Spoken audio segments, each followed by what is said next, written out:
بسم اللہ الرحمن الرحیم۔ بسم اللہ الرحمن الرحیم۔ السلام علیکم ورحمۃ اللہ وبرکاتہ۔ آج کا یہ بیان ایک نہایت اہم اور دردناک تاریخی حقیقت پر ہے، شہادت حضرت حسین رضی اللہ عنہ اور وہ حالات جن میں یہ عظیم قربانی پیش کی گئی۔ آئیے سنیں مکمل واقعہ اپنے اصلاح اور سبق کے لیے۔ تمام تاریخی کتب میں آیا ہے کہ جب آپ مقام زبالہ پر پہنچے تو حضرت مسلم بن عقیل رحمہ اللہ کے قتل کی خبر اور وہ پیغام بھی پہنچ گیا جس میں حضرت مسلم بن عقیل رحمہ اللہ نے انہیں کوفہ آنے سے روکا تھا۔ اس المناک خبر کے سننے کے بعد اہل کوفہ پر آپ کا اعتماد متزلزل ہو گیا۔ آپ نے واپسی کا عزم ظاہر کیا، لیکن حضرت مسلم بن عقیل رحمہ اللہ کے بھائیوں نے یہ کہہ کر واپس ہونے سے انکار کر دیا کہ ہم تو اپنے بھائی مسلم کا بدلہ لیں گے یا خود مر جائیں گے۔ اس پر حضرت حسین رضی اللہ عنہ نے فرمایا، تمہارے بغیر میں بھی جی کر کیا کروں گا۔ یہ کہہ کر آگے چل پڑے۔ جب یہاں سے آگے بڑھے تو ابن زیاد کا گھوڑا سوار دستہ سامنے نظر آ گیا جو قادسیہ میں متعین تھا۔ اس کو دیکھ کر آپ نے اپنا رخ قادسیہ اور کوفہ سے ہٹا کر کربلا کی طرف کر دیا۔ یہاں نزول فرما کر آپ نے اپنے خیمے لگوائے۔ اس وقت آپ کے ساتھی 45 سوار اور 100 پیادے تھے۔ تمام مورخین اس بات پر متفق ہے کہ حضرت حسین رضی اللہ عنہ جب کربلا پہنچے تو گورنر کوفہ ابن زیاد نے عمر بن سعد کو مجبور کر کے آپ کے مقابلے کے لیے بھیجا۔ عمر بن سعد نے آپ کی خدمت میں حاضر ہو کر آپ سے گفتگو کی۔ متعدد تاریخی روایتیں یہ بتلاتی ہے کہ حضرت حسین رضی اللہ عنہ نے ان کے سامنے 3 شرطیں رکھیں۔ انہوں نے کہا، میری ان 3 شرطوں میں سے کوئی ایک قبول کر لو۔ نمبر 1، میں جہاں سے آیا ہوں وہاں واپس ہو جانے دو۔ نمبر 2، یا مجھے براہ راست یزید کے پاس چلے جانے دو تاکہ میں اس کے ہاتھوں میں اپنا ہاتھ دے سکوں۔ نمبر 3، یا کہوں تو ان سرحدوں کی طرف نکل جاؤ جہاں میدان جہاد گرم ہے۔ عمر بن سعد نے حضرت حسین رضی اللہ عنہ کی یہ تجاویز قبول کر کے ابن زیاد کو اطلاع بھیجی، مگر وہاں سے جواب آیا کہ نہیں، بلکہ انہیں پہلے میرے ہاتھ میں ہاتھ رکھنا ہوگا۔ جب حضرت حسین رضی اللہ عنہ کو اہل کوفہ کی بے وفائی کا یقین ہو گیا تو ہر طرح کے مطالبے سے دستبردار ہو گئے۔ مخالفوں نے نہ انہیں وطن جانے دیا، نہ جہاد پر اور نہ یزید کے پاس جانے پر رضامند ہوئے، بلکہ قید کرنا چاہا، مگر حضرت حسین رضی اللہ عنہ نے کہا، نہیں، قسم اللہ کی ایسا کبھی نہیں ہوگا۔ ابن زیاد کی یہ خواہش تھی کہ حضرت حسین رضی اللہ عنہ یزید سے پہلے اس کے ہاتھ پر بیعت کرے، پھر وہ اپنے اہتمام سے انہیں یزید کے پاس بھیجے گا۔ چنانچہ حضرت حسین رضی اللہ عنہ نے اس کی شرطوں کو مسترد کر دیا، جس پر لڑائی چڑھ گئی۔ وہاں موجود یزید کے سپاہیوں نے اپنی باتوں پر اصرار کر کے آپ کی عزت و خودداری کو چیلنج کیا، جس کے نتیجے میں رسول اللہ صلی اللہ علیہ وسلم کے محبوب، چمنستان نبوت کے پھول، نوجوانان جنت کے سردار حضرت حسین رضی اللہ عنہ نے شہادت کے راستے پر قدم رکھ دیا۔ انہوں نے جس چیز کو حق سمجھا تھا اس کا دفاع کرتے ہوئے موت کو قبول کر لیا۔ اس میں تمام رفقائے حسین رضی اللہ عنہ شہید ہوئے اور بالآخر حضرت حسین رضی اللہ عنہ کی بھی مظلومانہ شہادت کا حادثہ فاجعہ پیش آ گیا۔ انا للہ و انا الیہ راجعون۔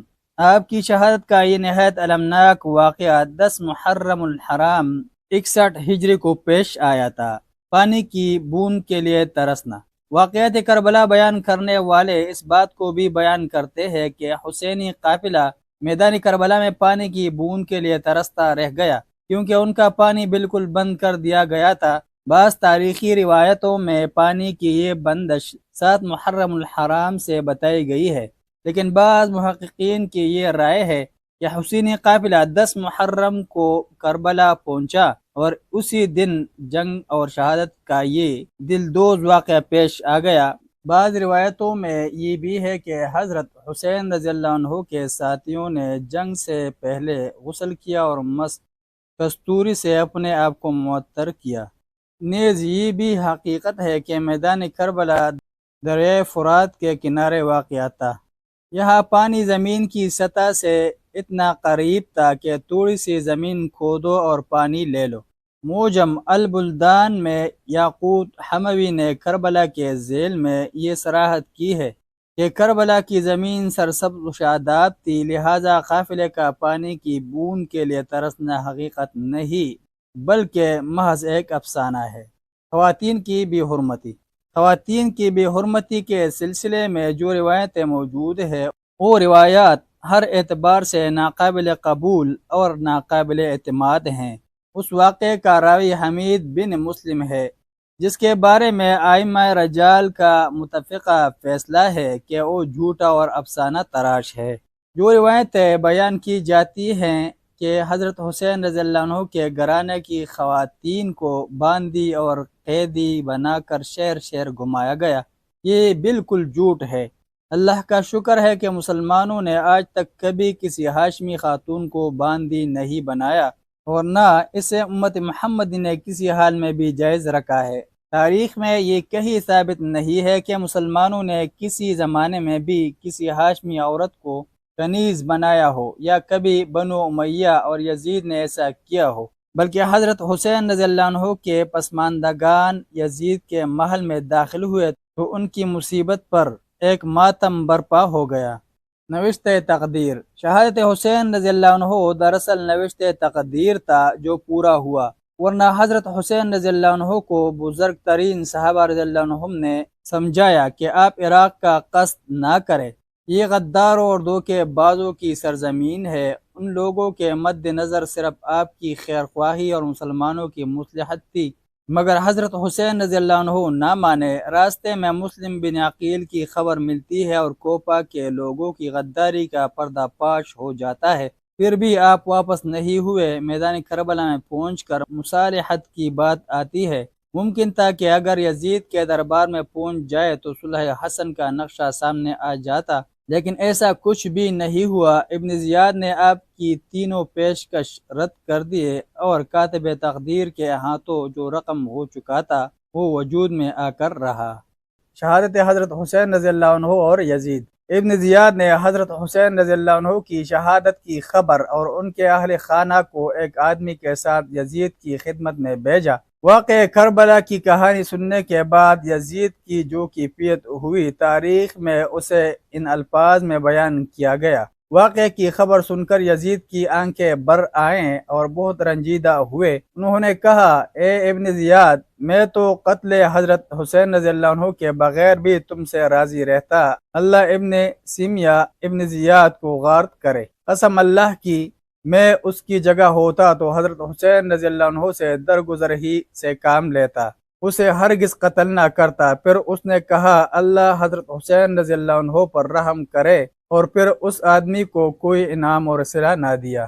حضرت حسین رضی اللہ عنہ کے اہل خانہ کے ساتھ یزید کا رویہ۔ کئی معتبر روایتیں اس بات پر متفق ہے کہ یزید نے حضرت حسین رضی اللہ عنہ کے اہل خانہ کے ساتھ نہایت ادب و احترام کا معاملہ کیا۔ یزید کے محل میں شہادت حسین رضی اللہ عنہ پر کافی افسوس اور تکلیف کا اظہار کیا گیا۔ یزید نے ان کے لیے یہ پیشکش کی کہ اگر آپ لوگ دمشق میں ہی رہنا چاہتے ہوں تو یہاں آپ لوگوں کے لیے میرا دروازہ کھلا ہوا ہے، آپ کی ساری ضروریات یہاں پوری کی جائے گی۔ حضرت حسین رضی اللہ عنہ کے اہل خانہ کی جانب سے انکار پر یزید نے انہیں عطیات و تحائف دے کر بعزت مدینہ منورہ کے لیے رخصت کیا اور ان کی ہر قسم کی ضرورتوں کو پورا کرنے کا وعدہ کیا۔ ملتے ہیں ایک نئے ایپیسوڈ کے ساتھ۔ جزاکم اللہ خیرہ۔ السلام علیکم ورحمۃ اللہ وبرکاتہ۔